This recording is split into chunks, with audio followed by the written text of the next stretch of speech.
Engagers, this is Professor Game, where we interview successful practitioners of games, gamification, and game thinking who bring us the best of their experiences to get ideas, insights, and inspiration to help us in the process of using games and gamification in our daily lives, for example, to learn what we are teaching. And I am Rob Alvarez. I work at Ironhack, teach at IE Business School, University, and so much more, and host this podcast.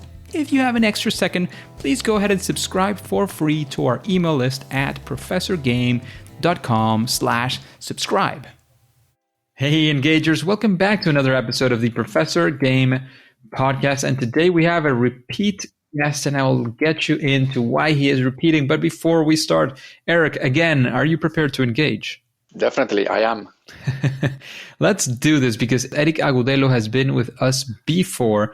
But this time he is today here to discuss with us his new, or his most recent, or about to launch, depending on when you hear this episode, Kickstarter campaign. So very quickly, in a sentence or two, what is this Kickstarter campaign about, Erik? Sure, Rob, and thanks a million for having me again. And the campaign is, thank you. So the product is using game development as an engine for delivering training and workshop. And it actually contains a prototyping kit, but it's a lot more than that. It's actually a framework, which was and it still is being developed by myself. And it has some digital assets as well that guide people delivering training and essentially allows them to turn their training into an engaging activity. You may call it a game, but it's just an engaging activity. Interesting. I'm sure that the audience hearing this, exciting intro is hopefully going to be engaged. If you want to know about, the typical episode that we have with all our guests about Erik, who he is, what is his background, what does he do in a typical day, what are his, his big fail, some interesting success, his process, all of these things, you can go and look for that in his previous episode, which is episode 190. That was, like a little bit less than 20 episodes ago. You can go there, check that out, find all of that awesome information. It was a great episode with Erik.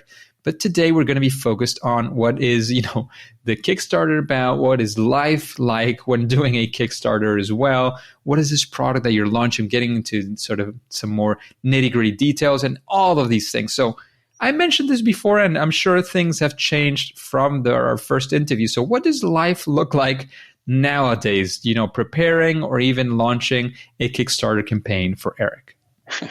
Well, as I was mentioning before, Rob, it's very different the before and after Kickstarter. Yeah, before the campaign, I had time to write down, do sketches of things for my games and my ideas. I had a little notepad in which I was drawing my ideas because I like to do that. And none of that is with me anymore because unfortunately, and I hope and I think it's the same for a lot of people running a Kickstarter campaign, but I can't really say if it is the same for everyone. But for me, it's about 9-10 hours a day looking at the computer, looking at numbers, looking at backers, looking at social media, also making sure that the money is enough. Yeah, because a Kickstarter campaign is not much different than a business. It's just that it's actually the very short time that you need to get things right. But, like, for example, if you look at the statistics of entrepreneurs and first-time people that they create a company or something, most companies go out of business not necessarily because the product is bad. They go out of business because the cash flow. They don't plan this correctly, and you get to a point when you don't have enough cash to keep your really nice idea running.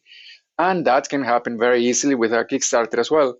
There are many things that need to be prepared for a Kickstarter. And here I do sort of catch-22 situation because, you're asking the backers and the money to create a product. Nonetheless, you need to have a really good prototype of the product if you want to share it with the people in the Kickstarter. So you still need to create a product that has high fidelity. And then you need to get your cameraman, you need to get your graphic designer, you need to get quite a lot of people. You can do it yourself, of course, but one person cannot do it all. So in the end, most people end up outsourcing some of these activities to other companies, other people, whatever. And that costs money. So, that's the catch-22 situation I was saying, that you need money to produce a product, but you need to have the product sort of ready before to show it to people. So, It is an interesting situation for sure. And talking about that, and this has sort of two sides. What motivated you, one, to create the product that you're launching in the Kickstarter, which, as you were saying, it's already, you have some high fidelity prototypes and so on. And then, of course, what actually motivated you to take this to Kickstarter and not some, whatever other routes are available? Perfect. So what motivated me to create this? As you may remember from the previous conversation and even events that you and I ended up, sharing, these were events online because, the world was working online for over a year and a half. But yes, and still plenty of that. Exactly. And at the start of this situation, at the start of the pandemic, I teamed up with Alexandra from the University of Economics Krakow, and we wanted to use one of my games to improve or to change, the way the students receive the information, the way that she interacts with them, so on and so forth. We were brainstorming, and I show her this famous notebook that I tell you where I have all my sketches, and she liked the idea of letting people build prototypes. Back then, it was just an idea, not much in it, but she liked the idea, and then we started saying, how can we make this work? So I went home, I put together a couple of ideas, and then I showed it to her. She liked it, she gave me some feedback, and I continued working on it. When we thought we had something ready, boom. They announced that they're closing the universities and everyone is working on from home and studying from home. So we had to adapt as well Toolbox4Creativity, but it was working and it was excellent. I loved it. And when I started doing that, I was thinking, this is something that is actually really working. People are engaging. And instead of limiting this to the students, the 90-ish students of organizational behavior, why not share it with other people? So I would say that was motivation number one. And number two is I was reading about, as one does every now and again, people who are very creative. And I can't remember who was it. I think they might have been talking about Picasso. And they asked him about creativity, and he might have said something about, 10% inspiration, 90% perspiration or whatever. But he also mentioned that artists need to be prolific. That's how creativity works. You need to create and create and create until, one of those things work, and then you start doing more of what works. That was his idea, or that's how I remember it anyway. And that's the main thing. That's the message that got to you anyways. Exactly. And so it got into my head that, I am doing a lot of research and I'm writing and I'm sharing my ideas about games and stuff, but I hadn't really created something that was in the market. And I felt I wasn't really happy about that situation. And I said, okay, I really want to get this done and I want to bring it to the markets and I want to see my products in the shelves, either digital or actual shelves. And so those were the main two reasons why I decided that I really wanted to take Toolbox4Creativity first out of my head into somebody's hands, which we did with the students, but then from just that small group into a larger group. So you're kind of, I don't want to say worried, but you were interested in impact in that sense, in improving your impact, because it was already reaching those students and now you wanted to take it somewhere else. Yeah, and the reason is it actually works. It's quite interesting to see how the students, like in that moment in time when there were, this situation, COVID took everyone by surprise. Many lecturers, many teachers were not ready, used to working with Zoom and how to make things work. The students were suffering, the teachers were suffering, not all, but a lot of them. And so when we gave them this opportunity, we're making this interview on Teachers' Day, so you might want to keep that in mind. Yes. But I'm not saying anything bad. I mean, many teachers have spoken about this, and it was painful. Having to interact with a tool that you never used before to keep 20 plus people engaged is difficult if you haven't done it before. And then even if you have done it before, it's still difficult. So when I put the tool in front of the students and they were like, wow, what is this? And, they were shaking the box.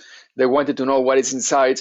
They wanted to open all the little boxes inside because Toolbox4Creativity has little boxes inside the main box. And they should be open in a sequential manner, meaning that only when you finish with box one, you can move to box two. but the students, that got their attention. They were really curious about it. And it's like that they woken up a little bit more to an activity that they were enjoying, and not necessarily saying that they were not enjoying what they were doing before. But in this case, they got really curious about building something with their own hands rather than just sitting in front of the computer listening to, say, for example, a Zoom or a TEDx talk or something like this.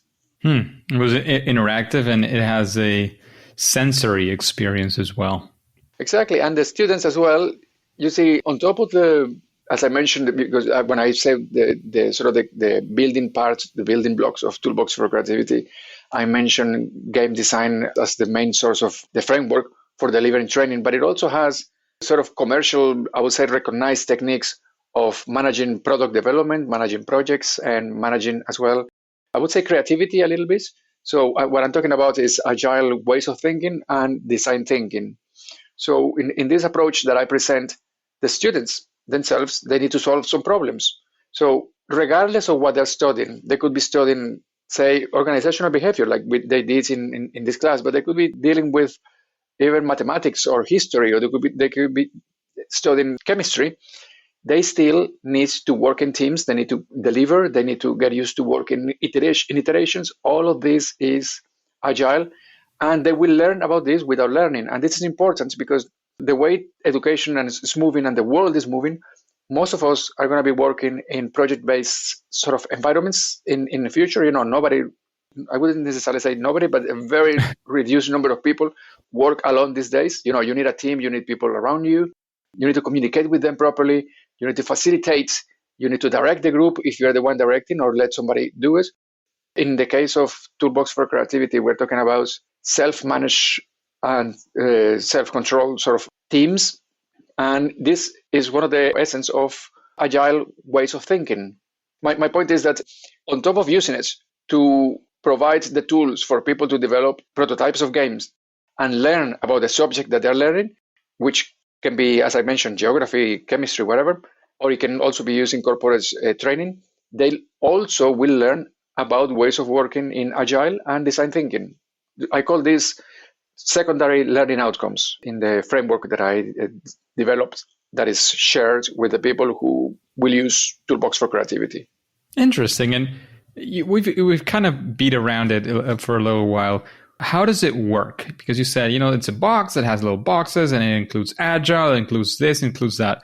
If you were to sort of give us an explanation of how this works, what would you say about Tools for Creativity? Okay, the first step is the facilitator needs to pick the subject that they're going to be teaching. Okay, that sounds silly because, every facilitator has this ready before the workshop or training is delivered. Hopefully. Exactly. But that's step number one, all right? So once you know that, then you decide based on the tools that I facilitate how to use Toolbox for Creativity for, let's say, your training. So that's step number two. Once you have that decided, based on the guidelines that I provide, you deliver your training. When people enter the room, they need to be allocated to form teams, I suggest, randomly to maximize the opportunity to work in teams. And then each team, the ideal number is 3, receive a box of Toolbox for Creativity. They are introduced to the idea of creating prototypes of games. At this point, there might be some people that get nervous because they will say, I have never played games, I have never created games. So perhaps, yes, you have never created a game, but you have played games. Perhaps you don't even know that you're playing a game at some moment in time, but a lot of us play games. And once you get over the part, there are some exercises that I also recommend in order to get over this potential roadblock. Then people need to create their first prototype. So what they do is they open Toolbox for Creativity. Inside it, there might be 3, 4, or 5 boxes, depending how the coach, the trainer, the teacher has arranged the boxes. And they open box number 1. Box number 1 may be a little strange for some people because all it has is markers and paper and some very basic elements for game design, but keeping it really, really, sort of blank simple, elements. Minimal. Exactly. Yeah, minimum, exactly. And what they have to do is they need to create the first prototype using a technique recommended by design thinking and by many designers, which is called paper prototyping. Paper prototyping, as I said, some people find it simple, but it's extremely important. Once they deliver the first prototype, they need to share the prototype with other teams. Other teams also need to offer or provide their feedback. And the idea is to use the feedback and build it into your next iteration. At this point, the people in the team may choose to change the design of the game or may continue with their own design. This varies from workshop to workshop. In the last workshop that I delivered, this was really interesting because two teams were together. The first team created a game that didn't look like a game. It was like business 3000. Everything was business. Everything was like the language and everything was like 100% business. Whereas the other team decided to create a cooking game. And I thought it was really interesting, but nonetheless, it's not my job to tell them whether it's a good game or not, or just continue working with your project. So after the two teams exchanged ideas, they presented the projects and they moved to the next iteration. The two of them decided to change. The team that had a super business focus game decided to make it more friendly and more playful. And the other team that had a cooking game literally took all the paper prototype, bin it, and they decided to start from scratch and make it a bit more business. So this is how teams impact each other. And they had the same sort of background. They work for the same company, of course, different experiences. And but if I may, and if you can share this, like from that, just let's take that example. What was the objective of that workshop that you were leading there? What were you trying to get them to do? Because you're getting them to design a game. I mean, did the game have to have a certain topic? What was the outcome of such a workshop? So in this particular workshop, we were just going through basic elements, I would say, elements is correct, of project management. Nonetheless, you go through the training, learning, of course, you need to go through the theory and the elements or the areas that you want to learn. But then the idea is that you push what you learn into your first iteration and you try to recreate. So each team needs to select a topic that they're going to choose to develop a game around. And that's my take. I can't really say that this is 100% my idea because it borrows ideas from the concept of flow and how engaged we get when we play games. But the idea is that when you want to develop the game, and if you are developing the game, let's say, for example, you are focusing, as one of the teams did, budget management.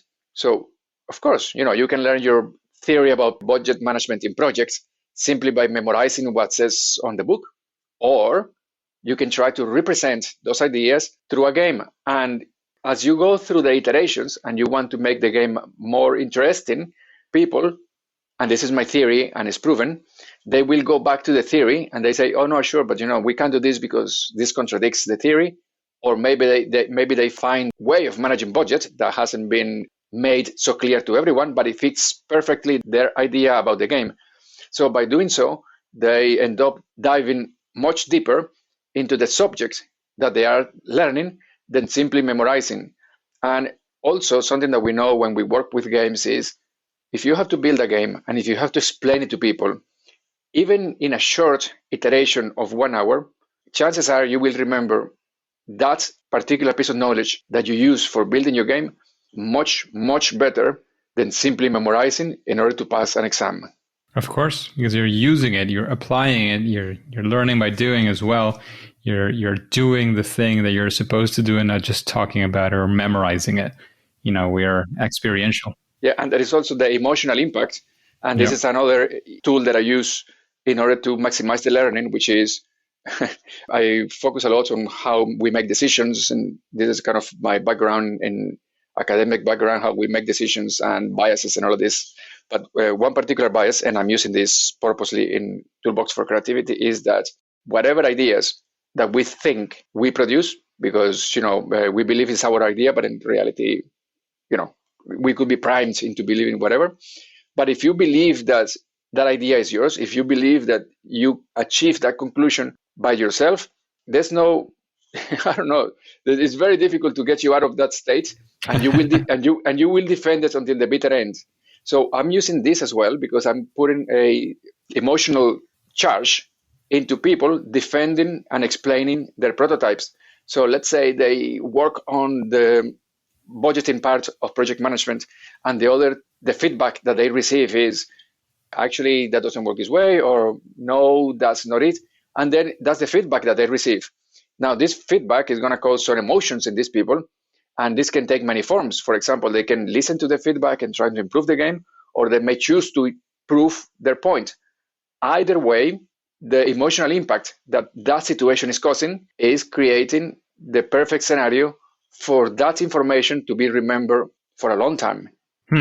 Makes sense. That makes sense. And talking about this product, what would you say? Because I'm a complete ignorant on how many of these things there are out there, or if there are. So, if there are, I'm sure you at least seen a few of them. And what would you say makes your tool that what you're creating and launching in Kickstarter? What makes it different from other stuff that is out there in the market, as you were saying at some point?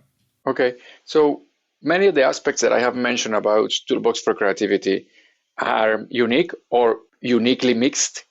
So I haven't seen this specific number of elements combined into one product. I've seen it used separately. I've also seen it used in digital products, some of the elements, not all of them.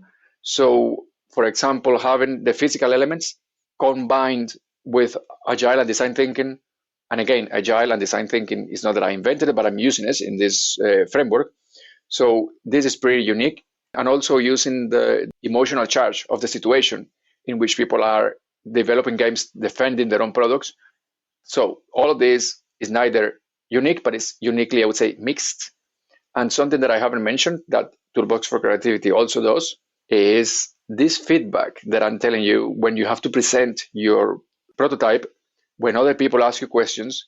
In essence, I always suggest, obviously, the person delivering the training may choose not to do it, but I recommend that this is given in a written format. So, for example, each team writes up, I would say, that their pitch when they have to talk about the prototype. When they talk about it, they don't have to read it. They can say whatever, but it's been written.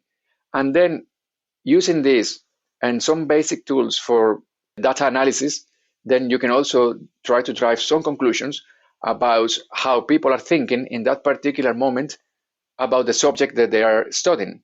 So this is yet again a tool that has not been used, because this connects to my higher, sort of larger research. And it goes like this: when we are learning, we are displaying, and when we are undergoing training, a large amount of data, like human behavior data. And so far, this data goes to waste. We go into training, and the only data that gets collected is your name, what time you came in, what time you came out, and did you pass the test or not the test, because in corporate training, there's not even tests. It's just, did you receive the certificates or not? And my research says that there's a huge amount of data that is displayed by each of us at that particular moment in time, and it goes to waste, and it could be collected and used for something in the organization. This something is what I'm trying to figure out. My bet is that through the analysis of this behavioral data, when people are undergoing training in a corporation, it can be used to make predictions about how people will support corporate transformation, focusing in this particular case in corporate transformation. So I try to do a bit of this as well with Toolbox4Creativity, allowing people to collect data when they have to, as I said, give the pitch, but also provide feedback. And then you collect this data through iterations, and then you can compare it, and you can drive some conclusions. At the moment, the tools that we have, freely available tools that we're using for this, are not so powerful, but they still give us information.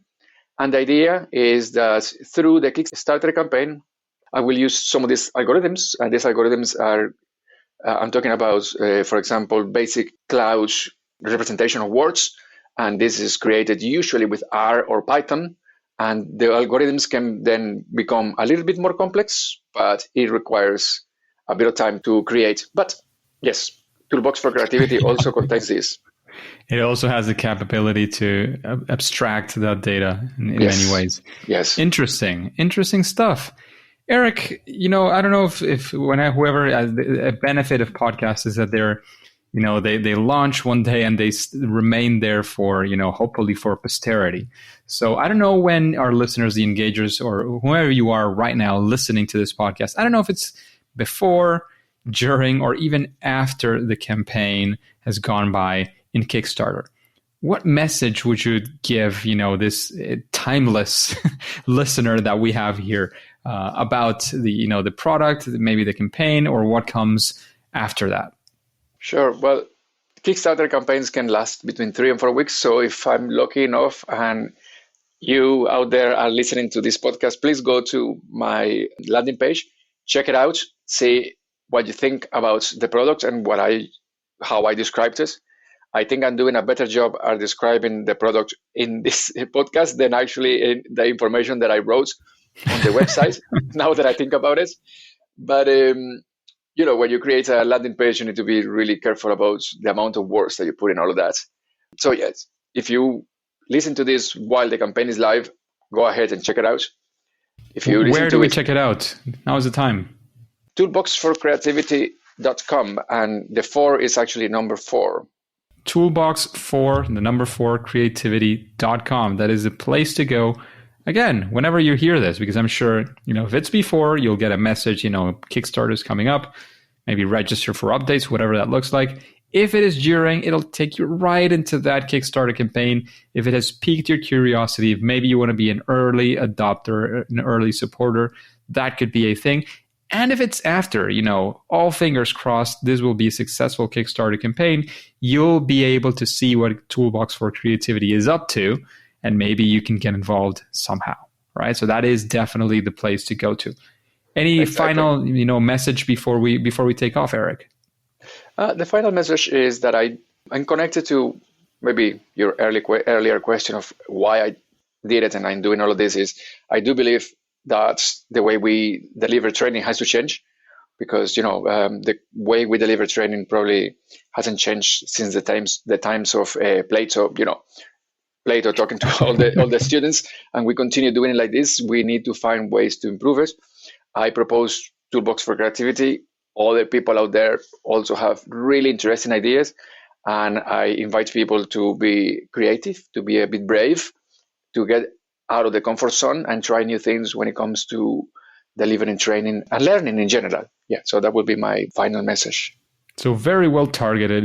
This is a gamification, and especially people who are in learning and education tend to be more interested in this podcast in general. So I'm guessing this message is hopefully very well targeted to you engagers. If they have any questions, anything they want to find out, reach out, where can they find you, Erik? Exactly. They can do it through Toolbox4Creativity. And there is, at the moment, there is a data collection, for lack of a better words, form where they can put their name, email address, and I will share all the information about Toolbox4Creativity, about the campaign.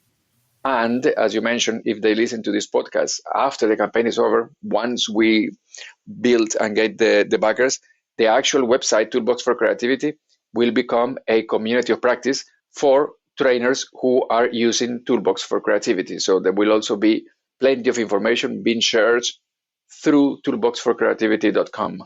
There you go. So if you sign up, I'm sure you can reply to one of those emails and get back to Erik as well if there's something you want to ask.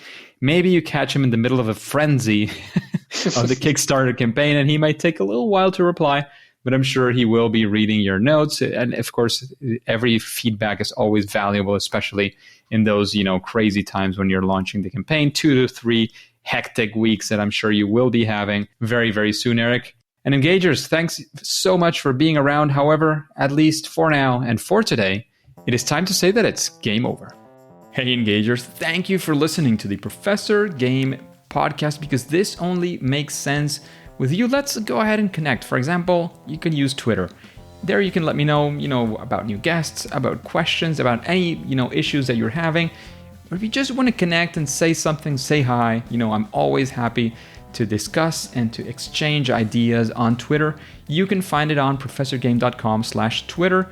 And I'm always, typically sharing content of the podcast, content on gamification, which is especially around education. And remember, before you click continue, remember to subscribe or follow for free using your favorite podcast app and listen to the next episode of Professor Game. See you there.